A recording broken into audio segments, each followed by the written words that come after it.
दोस्तों लगातार आप खबर देख रहे होंगे। गोदी चैनल पर मीडिया पर पत्रकार और एंकर चीख चीख कर बता रहे हैं कि कांग्रेस को एक बड़ा झटका लगा है। कमलनाथ और नकुलनाथ यानी कि कांग्रेस के बड़े नेता हैं मध्य प्रदेश के अंदर और मध्य प्रदेश के मुख्यमंत्री भी रह चुके हैं। वो कमलनाथ अपने बेटे नकुलनाथ जो फिलहाल कांग्रेस की टिकट पर जीते थे, छिंदवाड़ा से सांसद है, वो दोनों अपने समर्थकों के साथ दिल्ली में हैं और वो बीजेपी ज्वाइन करने जा रहे हैं।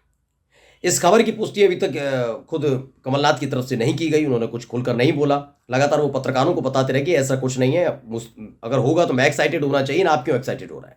लेकिन जिस खबर पर मुस्कुरा रहे थे, इटला रहे थे और खिलखिला रहे थे भारतीय जनता पार्टी के नेता, वो दाव उनका उल्टा बैठ गया है। क्योंकि जैसी ये खबर निकलकर सामने आई है, वहां मध्य प्रदेश के अंदर भारतीय जनता पार्टी के अंदर ही बगावत की चिंगारी सुलग उठी है। आज उसकी एक एक तस्वीर आपको दिखाने जा रहा हूं। नमस्कार, मैं हूं प्रज्वल गौतम और आप देख रहे हैं द गड्ढा। दरअसल कमलनाथ बीजेपी में जाएंगे, ये केवल बीजेपी के नेताओं को ज्यादा पता है या फिर वो गोदी एंकर चीख चीख कर बता रहे हैं, उनको गोदी पत्रकार जो है वो चीख चीख कर बता रहा है, वही जानकारी दे रहे हैं। कमलनाथ ने साफ तौर पर आगे आकर कह दिया कि ऐसी कोई खबर होगी तो सबसे पहले आपको सूचित करूंगा। अभी हाल ही में जब वो अपने घर से निकल रहे थे, गाड़ी में सवार थे, चाहते तो शीशा नहीं खोलते, लेकिन उन्होंने शीशा खोल के आराम से पत्रकारों को जवाब दिया। उन्होंने बताया कि अगर आपको ज्यादा दिक्कत हो रही तो आइए मेरे पीछे पीछे आइए, आपको पता चल जाएगा मैं कहां जा रहा हूं। यानी पूरी तरह से खबर निकल कर आई है कि कमलनाथ और नकुलनाथ अभी बीजेपी में शामिल होने नहीं जा रहे हैं। लेकिन उसके बावजूद भी जिस तरह से माहौल बनाया जा रहा है, उसका असर मध्य प्रदेश में जरूर पड़ रहा है। यानी जो दिल्ली में घट रहा है उसको लेकर बीजेपी की चिंता बढ़ गई मध्य प्रदेश के अंदर। दरअसल मध्य प्रदेश के एक बड़े नेता हैं कैलाश विजयवर्गीय, आपने नाम भी सुना होगा, महासचिव हैं, फिलहाल वो सांसद थे, लेकिन उनको विधायक बना दिया गया, विधायकी का चुनाव लड़ाया गया। उनको उम्मीद थी कि कहीं ना कहीं जब शिवराज सिंह चौहान को मध्य प्रदेश की कमान नहीं सौंपी जाएगी तो मध्य प्रदेश की कमान कैलाश विजयवर्गीय को एक बड़े नेता होने के नाते सौंप दी जाएगी। लेकिन वहां पर क्या किया गया, शिवराज सिंह चौहान को मौका नहीं दिया गया और नहीं कैलाश विजयवर्गीय को दिया गया। लेकिन दोस्तों इन सब के बीच एक बड़ी खबर निकलकर सामने आई है कि वही कैलाश विजयवर्गीय अब नाराज चल रहा है, क्योंकि ज्योतिरादित्य सिंधिया के आने की वजह से ऐसे भारतीय जनता पार्टी के कद्दावर नेताओं के समर्थक, उनके अपने करीबी, उनके अपने लोग, लगातार उनको टिकट नहीं मिल रही थी, लगातार उनके पर कतरे जा रहे थे। और इसके बाद अब जब कमलनाथ के आने की बात आई तो नाराजगी और ज्यादा बढ़ गई है। सबसे पहले कमलनाथ को लेकर जो जवाब दिया गया था अभी हाल ही में कैलाश विजयवर्गीय की तरफ से, वो मैं आपको सुनवा देता हूं। तो ये शुभम गुप्ता है, इन्होंने ट्वीट किया और लिखा, कुछ दिन पहले कैलाश विजयवर्गीय ने कमलनाथ के बीजेपी में शामिल होने पर कहा था, कमलनाथ जैसे नेताओं के लिए एमपी में तो बीजेपी के दरवाजे बंद है। दिल्ली कोई विचार करे तो हम उस मामले में कुछ नहीं बोल सकते। एमपी में तो हमने निर्णय लिया है कि कमलनाथ को बीजेपी में नहीं लेंगे। इसकी बहुत सारी वजह है। पहली वजह मैं आपको बता देता हूं कि कमलनाथ पर खुद आगे आकर भारतीय जनता पार्टी के बड़े बड़े नेता, जिसमें मोदी भी थे, जिसमें शाह भी थे, और खासकर मध्य प्रदेश के बड़े बड़े नेता लगातार आरोप लगाते रहे कि 84 में जो दंगा हुआ था, सिख विरोधी दंगा हुआ था, उसमें कमलनाथ का नाम था। उन्हें आरोपी बताते रहे थे और जेल भेजने की धमकी देते रहे थे कमलनाथ को।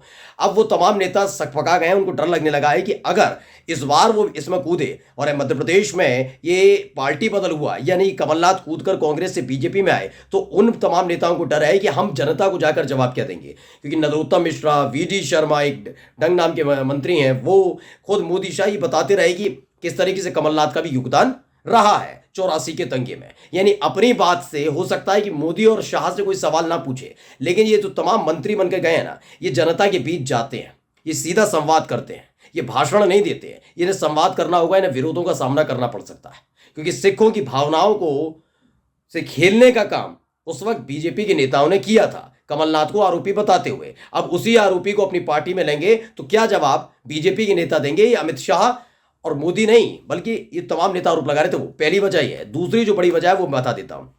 दूसरी बड़ी वजह यह है कि ज्योतिरादित्य सिंधिया के आने की वजह से पहले से ये बड़े बड़े जो नेता हैं भारतीय जनता पार्टी के, इनके समर्थक नाराज चल रहे थे। इनके टिकट काट दी गई थी, किसी को विधायकी की सीट नहीं मिली, किसी को टिकट तो उसकी नहीं मिली, ये तमाम चीजें थी। और कैलाश विजयवर्गीय तो पहले से नाराज चल भी रहे थे। कैलाश विजयवर्गीय को लग रहा था मैं मुख्यमंत्री बन जाऊंगा, लेकिन शिवराज सिंह चौहान को हटाने के बाद भी मुख्यमंत्री नहीं बन पाए वो। लेकिन अब देखिए, जैसे ये खबर निकल कर आई कि कमलनाथ बीजेपी में शामिल होने जा रहे हैं, उसके बाद की एक जबरदस्त वीडियो देख ली। पहले वीडियो देखिए।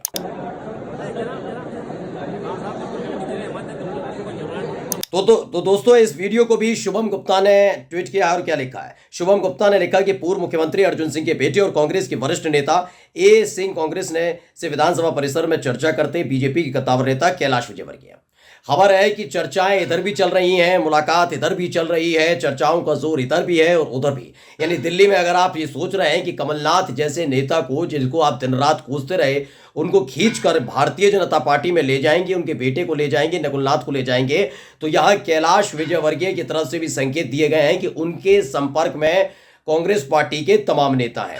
अब ये क्यों करना पड़ रहा है वो भी मैं समझा देता हूं दोबारा। मैंने जैसे पहले बताया कि ज्योतिरादित्य सिंधिया जिस तरीके से कांग्रेस से बीजेपी में आए, तो इनके ऐसे बड़े बड़े कद्दावर नेता, चाहे वो शिवराज सिंह चौहान हो, चाहे फिर कैलाश विजयवर्गीय हो, नरोत्तम मिश्रा हो, ये तमाम ऐसे बड़े बड़े नेता थे जिन्हें उम्मीद थी कि हम मुख्यमंत्री बनेंगे या फिर हमारे समर्थकों को सेट कर दिया जाएगा। लेकिन ज्योतिरादित्य सिंधिया के आने की वजह से ज्योतिरादित्य सिंधिया के साथ कांग्रेस से जो विधायक टूट कर आए थे उन लोगों को टिकट देनी पड़ी। यानी अपने ही बीजेपी के मेहनती कद्दावर नेताओं कार्यकर्ताओं को दरकिनार करते हुए बीजेपी को मजबूरन सिंधिया के समर्थकों को आगे करना पड़ा, जो कल तक कांग्रेस में हुआ करते थे लेकिन बीजेपी में आए तो उसके बाद बीजेपी की टिकट पर चुनाव लड़े। अब यही काम कमलनाथ के साथ होगा। आपको लगता है कि कमलनाथ आएंगे और उनके समर्थक आएंगे, उनकी सदस्यता खत्म हो जाएगी और सदस्यता खत्म होने के बाद बीजेपी ने बिना किसी डील के साथ उनको बुलाया होगा? नहीं, ये पूरी की पूरी एक डील हुई होगी ना। इस डील के साथ अगर वो आते हैं तो आने वाले लोकसभा चुनाव में उनको मौका दिया जाएगा। और कई ऐसी खबर तो आ ही रही है, लगातार आप उठाकर देख लीजिए,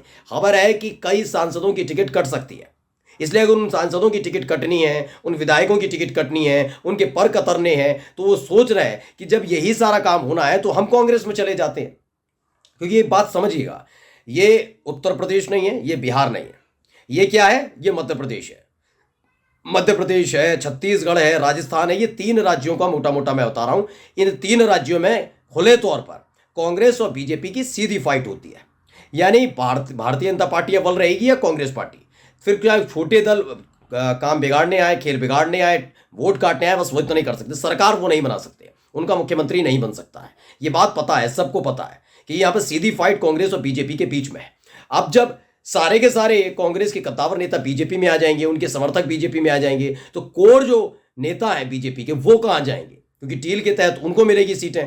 तो ऐसे में उनको लग रहा है कि अगर यही करना है तो हम कांग्रेस में चले जाते हैं, हम वहां जाकर राजनीति कर लेंगे। जब कांग्रेस वाले बीजेपी में आकर राजनीति कर सकते हैं तो बीजेपी वाले कांग्रेस में जाकर राजनीति कर लेंगे। सरकारी तो बनानी है, क्योंकि खेल तो किसने शुरू किया? मोदी शान है ना। तो वो कह रहे हैं आप यहां खेल करिए, मैं वहां खेल करूंगा। और ये मुलाकात के बहुत सारे मायने निकाले जा रहे हैं। जैसे ये मुलाकात की वीडियो निकलकर सामने आई तो उसके बाद से दिल्ली में हड़कंप मचा हुआ है। खबर ये है कि सारी मुलाकातों को रद्द करने की प्लानिंग चल रही है, कि उनको डर लग रहा है कि बनी बनाई जो चीज है, क्योंकि इतने फायदेमंद कमलनाथ बीजेपी के लिए नहीं हो सकते, लेकिन कैलाश विजयवर्गीय हो सकते हैं। कैलाश विजयवर्गीय बिना किसी बहुत बड़े पद के, फिलहाल कैबिनेट मंत्री बनाए, लेकिन फिलहाल बहुत बड़े पद पर ना बैठे हुए भी वो उनका व्यक्तित्व जो है, उनके जो समर्थक है बहुत ज्यादा उनसे जुड़े हुए हैं। और यह एक वजह है कि भारतीय जनता पार्टी अच्छी खासी स्थिति को बिगाड़ना नहीं चाहेगी, वो कभी नहीं चाहेगी कि लोकसभा चुनाव से पहले उनकी पार्टी में फूट पड़ जाए। नमस्कार।